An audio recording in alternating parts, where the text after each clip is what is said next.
Look, would you rather have 10 minutes extra hassle or hundreds and hundreds of hours more playing, listening pleasure?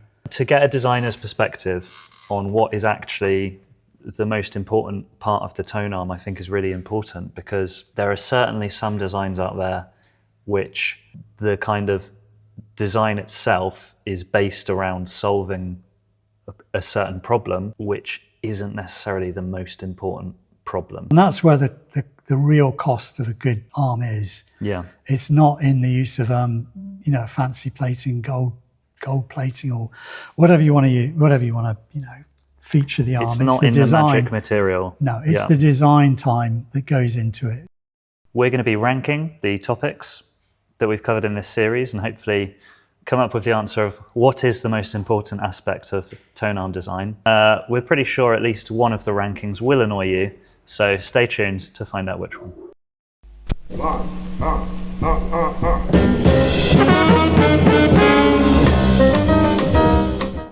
Okay, so some people might be annoyed by the fact that we're ranking these at all because they all matter.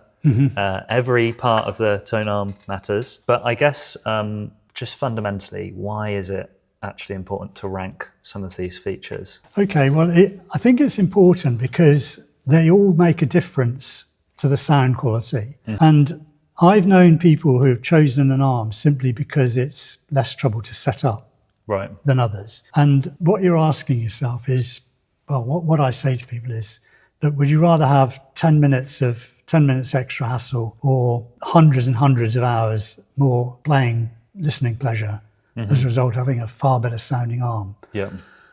We had this continuously on things like our counterweight system was not the usual, oh, you just have to turn the thing and you've got twice and you've got exactly 2 grams. Yeah. Or you just got to do this dial and you've got exactly 2 grams. Our counterweight system, you had to have a stars force gauge, clamp it on, and it took about an extra 5-10 minutes to do it. Yeah. And people would kick up about that, Yeah. But it's, as I was saying earlier, the sound quality is so much better. Yeah, absolutely so. And I think that one of the other things, to get a designer's perspective on what is actually the most important part of the tone arm, I think is really important, because there are certainly some designs out there which the kind of design itself is based around solving a certain problem, which isn't necessarily the most important problem. Or that's at least the way we would see it. Yeah. And I think it's helpful to just have a think about what, out of all of the things we've talked about, there's definitely been some people in the comments who have gotten, more aggrieved about one area that we would maybe say is one of the least important areas. So I think it's helpful to rank things in terms of just so that people can kind of focus on the primary objective rather than maybe getting a little bit, swayed by something that seems like a bigger problem than it is. Yeah, and that's caused because absolutely everything makes a difference in sound quality. So, for instance, if someone's found that a 12-inch arm sounds better than a 9.5-inch arm, they'll think that's the most important thing, maybe. And it's not. I mean, I can only say that having had the amazing privilege of being able to make literally thousands of prototypes arms and listen to them all, which takes hours and hours and hours. And that's where the real cost of a good arm is. Yeah. It's not in the use of fancy plating, gold plating, or whatever you want to use, whatever you want to feature the arm. It's not in the magic material. No, it's the design time that goes into it is absolutely enormous. And that's why we've got the best record weight on the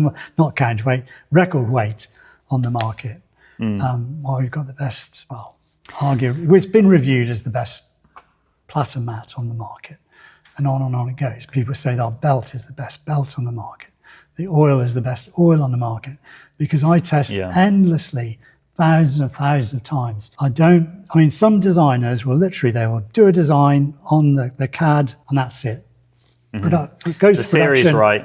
It goes to production and maybe they get lucky, maybe they don't. But either way, there's the real tedious, hard work has not gone into that arm. It looks the same as every other arm. They all look the same, in terms of they all look impressive. They've been well engineered. The tube diameter might be the same. They all might look the same, but underneath, vastly different. Yeah, absolutely so. All right, so let's get into our rankings. We're going to go from least important aspect to most crucial aspect of design. And in terms of the least important, what would you start with? It's got to be the side bias. Okay. You made it sound so important last week. I know. Well, it is important. And if you've got a seriously bad side bias, it might be more important. Yeah. But all things being equal, the side bias is probably the least important. And just to clarify, you are saying it's important to have a side bias, always. Well, maybe not always, because sometimes you prefer the openness. Arm. Yeah, if you've got an underhung arm, yeah. Which some people will be very unimpressed by. But in terms of the actual difference between designs on side bias, out of all of the other aspects of Tonearm design, those differences between side bias designs or anti-skate designs. But out of 1 to 10, the importance I would assign to that is 1.8. That's Right. That seems incredibly harsh. But okay. 1.8, okay, brilliant. So there should hopefully be a little graphic coming up on screen with what we're thinking about that. On to number 5. What is the next least important? This is very arguable and probably will be disagree. You might probably disagree with this, but I would suggest arm geometry. Okay. In terms of the difference between linear trackers, 9 and 12-inch arms, tangential trackers. Yeah. So in terms of how the design solves tracking error. Yeah. Right. You would say... Because some people get very, very caught up on tracking error. Yeah, yeah. And that's not... And again, I'm just speaking from having, designed and compared the performance of numerous arms. I would give this one a ranking of 3.5 out of 10. It's almost twice as important as anti-skate. Yeah. Okay, I love this system. This is great. Okay, so that is not us saying that cartridge alignment isn't important. It definitely is important. Oh yeah. It's not a feature though, because it kind of is a feature for linear, but less so. But that is us saying that in terms of designing a Tonearm so that it is as linear as possible to reduce tracking error as much as possible, that is the second least important feature that we've been through. Does the same apply to inertia? Because I've also got inertia listed next to it. I'd put those two together. You'd put them together? It's very, very arguable, but I think we've got to for the sake of simplicity. Okay, interesting. Because it doesn't hold completely true. I mean, you can get longer arms which have lower inertia, but it's very rare. Okay. Next, more rewarding. I'm moving past the lower end, and now I'll be nice about things. So the next aspect of Tonearm design that is perhaps more rewarding than the others, what have we got? Cables and wiring. Really? You've got the internal wiring and then the external cabling. Okay. Some people are still of the opinion, I was just reading a review today of someone who still thinks that continuous wiring is the way to go. But we covered that. It's, in our opinion, and all our testing, it's not. But we've covered that in the other video. But wiring is extremely important because it can literally wreck the performance of an arm completely. Really? If you get it wrong. Yeah. I mean, I've listened to. We once were looking for the very best wiring we could find, assuming that we hadn't kind of reached the pinnacle of wiring for Tonearms. Because, you get some very expensive cable out there, which is using monocrystal and goodness knows what else. So I'm always asking people for, can I try your wire, just in case there's something better out. And we got this quite expensive wire from a very well-respected wire manufacturer. Yeah, I mean, this cable, we put it in and fantastic midband, fantastic treble, but no bass whatsoever. absolutely screamingly bright. And I couldn't listen to that. If you're locked into, if you've got tonality, you can hear, you got pitch, you can sing properly and so on. You don't sing flat. But if you're slightly bit remotely locked into pitch and tonality of something, it was dreadful. And I could not have listened to that arm. Well, overly bright music gives me a headache, so I know what you're meaning about literally unlistenable. And literally, you get the other extreme where someone has simply thought, I've got a really good interconnect wire here. This cable manufacturer says, I've got great interconnect wire here. Why don't I just put it on a tone arm? And it'll sound hopelessly bass heavy. Because the design for a tone arm wire is very different to an interconnect wire. I won't go into exactly why, but it's pretty obvious. You've got 1,000 times less signal level, and the tonality of the wire becomes very critical. Yeah. And also, besides those qualities, the cable is a physical thing, and it has, to some degree, a mechanical function inside a mechanical thing. So if it's too thick, or if it adds friction, or if it's literally causing mechanical interference. Yeah, absolutely, with the bearing, and that has every capacity to ruin performance. Yeah. Okay. Yeah. Moving forwards, onwards and upwards, we have covered anti-skate, geometry, and now cabling. In terms of the third most important thing, low friction in the bearings. Yeah. So low friction in the bearings is a really important one. And just ignoring arm cable friction for the time being. The reason it's important is because obviously the arm, if there's any resistance due to friction, it's going to hinder the cartridge from operating properly. The cantilever is going to be bending. It's going to get too heavy. It's not going to be centering the groove. Yeah, it's going to get, the cantilever is going to get loaded up, and it's going to start operating from outside its sweet spot, because when the cantilever is moving backwards and forwards as it's vibrating and causing an electrical signal, it operates in a very narrow little sweet spot between two magnets. And if it gets pushed out of that sweet spot, it underperforms massively. Yeah. So that's why it's so important. And there are various kind of designs to kind of reduce bearing friction, but the mistake some people make is that they want to go for rigidity in the bearing. In other words, they'll preload the bearing so that it's absolutely no movement on the bearing whatsoever. No play, no end float, no nothing. We've found that that is the one area where you do not want to have rigidity, because it actually lowers the performance of the bearing. So this is on gimbal, specifically mainly on gimbals? Mainly on gimbal bearings, yeah. Okay, which is, gimbals are ball bearing. Yeah. Balls inside races kind of bearing. Okay. But it also applies to points. When you get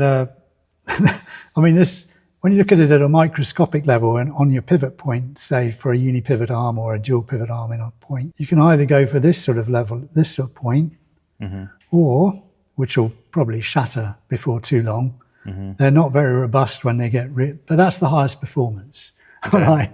There is a big difference in friction between that and what you have to compromise with if you're going to have a reliable arm, which is a much blunter point.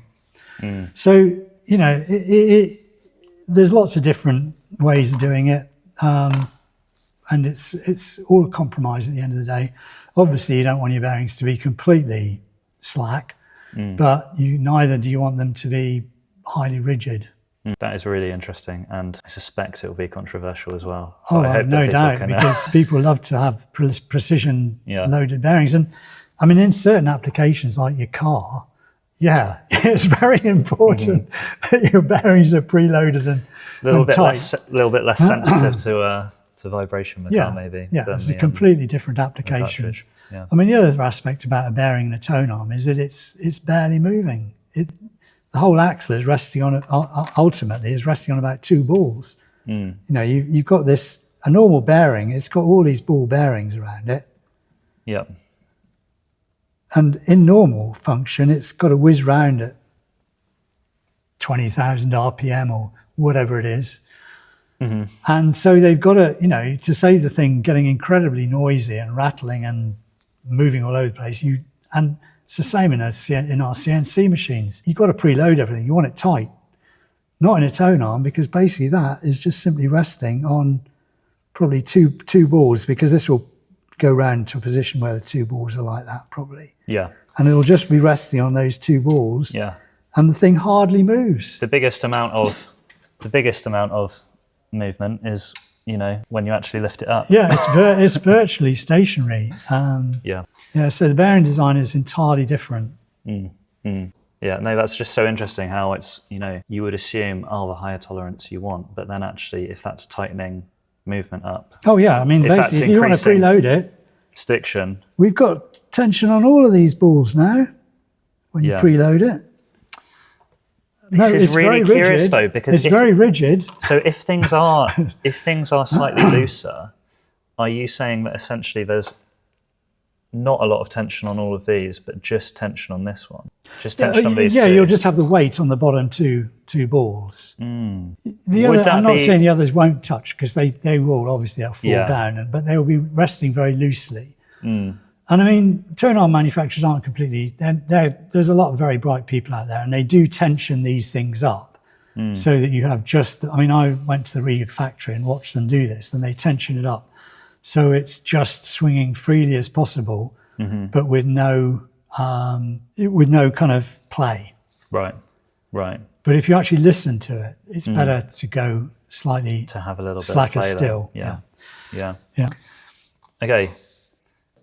Sorry, that one ranks 5.5. 5.5 on the tone arm importance design, tone arm design importance scale. Yeah. TDIS. This is just my humble opinion. The TDI scale. Okay, so the next most rewarding, most important part of tone arm design. Yeah, is the counterweight. And this is a difficult one to talk about because I can't give too many things away. But just one little aside is that we found that if you look at most counterweights, for instance, a lot of them are held on, some of them use a clamping device, but for our less expensive arms, we use a single ring, rubber ring, I should say a nitrile O-ring, and that goes on this rear stub so that it can slide along. Now, quite a number of arms, like Riga, use two rubber grommets here, two rubber rings rather.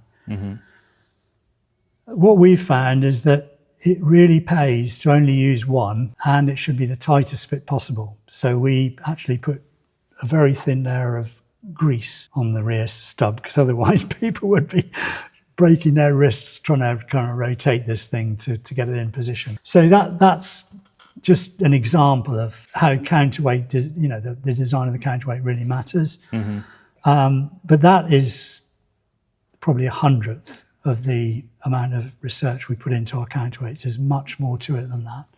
Yeah, especially we use multi-layer counterweights now, which were an absolute game changer because they absorb so much reflected energy, or rather they stop energy being reflected back into the arm tube and they absorb energy from the arm tube. And I've heard you say before that the parts of the turntable, including the tone arm, that are often the most important for playback are the ones that are the closest, or maybe, the most in line with the cartridge. Would you say that kind of applies to something like the counterweight, where our bearings might be a bit further away from the cartridge? The counterweight is one of those things that's just incredibly close and has a bit more effect, or is there more to it than that? Well, you've raised an interesting question there, really, because in theory the bearings are closer, aren't they? But kind of, structurally, but they're decoupled, right? Exactly, they're decoupled. So you've got your bearings normally here. Oops, that's a terrible line. And your straight tube is going out here with your cartridge on the end. So that's your bearing, and then you go into the arm tube. But what you're saying, I would say, is, in principle, is definitely right. Okay, but the only thing that I would say on that aspect is, on our arms, we've got our arm tube, we've got our counterweight, we've got an axle, and then we have our bearings out here, which Riga don't. And that would be one of our comments on Riga design, is that their bearings are directly in the tube itself. Directly in the tube where they can rattle. Yeah. I mean, all bearings rattle. It's just a question of the rattling, the vibration from the rattle goes directly into the tube. Whereas here it's decoupled. Would you say most Tonearm designs have bearings decoupled, or? I don't think most bearing designs care. No, observing the market, you can see, I mean, knowing what one knows about Tonearm design, some people are starting where we were sort of 35 years ago. Well, yeah. I mean, especially a lot of the mass market designs are not particularly. They're just an arm. And as we were saying, in another video, because all arms basically look the same and they look well engineered and so on, people think there's no difference. Yeah, but the more time I've spent talking with you and understanding our designs, the more I've definitely realised, and I hope the audience has realised from a bit of time with us, that bearing design is pretty different, as well as just overall Tonearm design. So, with this in mind, is that why the counterweight is important? More important than the bearings? Or what would you, if not, why is it more important than the bearings? Mainly because it affects the vibration of the tube. The vibration characteristics of an arm tube are very, very important indeed. Yeah. And most people dismiss this area because you can't see it. But everything is amplified up 8,000 times. That slightest vibration is amplified 8,000 times. And the cartridge is picking everything up. Yep. I mean, it's like this super sensitive instrument on the end of a waggly fishing rod, as we were saying in one aspect. So the characteristic of a Tonearm is complex. If you just had a totally rigid Tonearm, like a diamond, if you could manufacture a diamond tube, which is the hardest, most rigid thing on earth, probably, you would still have a problem because it's not transmitting the energy out of the cartridge. So it's a lot more complex than just simply rigidity. It's a lot more complex than just damping. Well, I think what you've begun to touch on there is we need this, and this is second most important aspect of Tonearm design, because it's controlling our most important aspect of Tonearm design, which is, of course, the arm tube. Yeah. The arm tubes are absolutely fascinating. Things you think would work don't. One of our earliest designs, we had I think it was a steel tube we were using at the time. And I thought, well, why not glue an epoxy on a nice thick strand of carbon fibre down the length of it, because that will make it significantly stronger. Actually made it sound worse. So if you see, some people say there's so much technology which claims this, that and the other, and it doesn't necessarily mean anything. Yeah. You cannot tell till you've actually listened to something. And that's why we tend to do so much work on the tubes, because you can't predict them. You can only listen to all the various combinations and profiles and shapes and sizes, and on it goes. And I dread to think how many tubes I've listened to now, because it's such an important area. Of them that we're trying to get rid of, that you'll hold on to forever. And I guess fundamentally, I can't bear to part with it. I mean, it's history. I mean, when you've made this Tonearm, and it's beautifully profiled steel. I mean, we produce things that look like gun barrels. They've been kind of stepped like this. So instead of tapering, you put in steps. And there's reasons for that, by the way. Tapering isn't necessarily sounding better at all. So anyway, those things will take maybe 4 or 5 hours to machine, at least. And I have great difficulty parting with them. Okay, if anyone in the comments wants Mark's old steel tubes, or let us know whether Mark should part with them, or whether we should... maybe we should make a massive display. Probably should, yeah. Of them, hey. All the things that don't work. Yeah.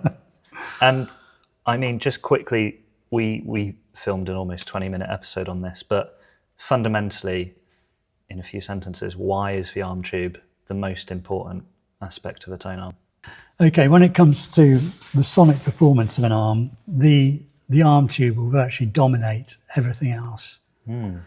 So if you have, say, an arm tube made out of we tried recently using a Tufnell-like material because some woods sound actually very good. So we were experimenting with a Tufnell, and although it had a beautifully transparent midband, a midband to die for, jazz would have loved it. It had no detail at the top end, and the bass was very woolly, indefined, and just didn't have the thump, and the depth that it needed to be. It was, the tonal balance was completely gone. The dynamics were in the frequency extremes were seriously lacking. I could go on through numerous materials, but it suffice to say that that's just one aspect. The material is one aspect. There are many other aspects about tone arm designs, and quite a number of which I haven't talked about because I would not want to give our competitors an edge. But all I can say is that when you look at a tube, you think that tube's the same as that tube. Nothing could be further from the tube. I mean, just taking carbon fiber, all right? I've got a carbon fiber mast on my catamaran. That is a top quality carbon fiber mast. It's made from epoxy as opposed to vinyl ester, which makes it twice as strong in bending. It's also heated in a pressure conclave. So when they make the glass fiber, they pressurize it so it gets all the air bubbles out, which makes it stronger. It's also, the stranding goes unidirectionally up the mast, and then they put a coating on the outside, which is a woven for that certain strength. But all I can say is that the design of a carbon fiber tube, they can look identical, but they can be a world of difference in terms of the performance. So never, ever go by the looks or just saying carbon fiber, super stiff. There's many, many aspects to carbon fiber. Yeah, absolutely. So that concludes our series on tone arms, essentially, unless you're about to whip out 6 more episodes that you have secretly hidden away. I can think of a lot more, but we won't do that now. Okay. We will certainly be back with more episodes in the future. We have some questions stored up from you guys in the comments already. If there's something that you'd like us to cover, if there's a quick question you'd like us to do, please let us know. We'd love to answer your questions specifically. I think maybe our next things might be on turntables, something like that. We've got some other bits and bobs. I think we want to do something on stylus cleaning, and also maybe some interviews with friends in the industry that know a thing or two as well. Okay, so that's it from us. That concludes Tone Arm Design Deep Dives, Series 1. Will there be a Series 2? Who knows? Please like and subscribe, ring the bell notification. It all helps us to carry on doing this. And until next time, enjoy your music, and thanks for watching.